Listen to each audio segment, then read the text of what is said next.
Dowladda Kenya ayaa sheegtay inay socdaan baaritaan ay ku wadaan eedeymo la xiriira in dhiigga lagu deeqi jiray shacabka dalka Kenya si sharci darro ah looga iibsaday dalka Soomaaliya.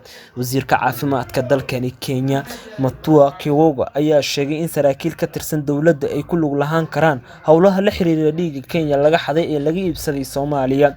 Wasiirku wuxuu sidoo kale sheegay haddii saraakiishan lagu caddeeyo in dhiigga si sharci darro ah ay u geeyeen Soomaaliya in la xiri doono isla markaana la maxkamadeyn doono.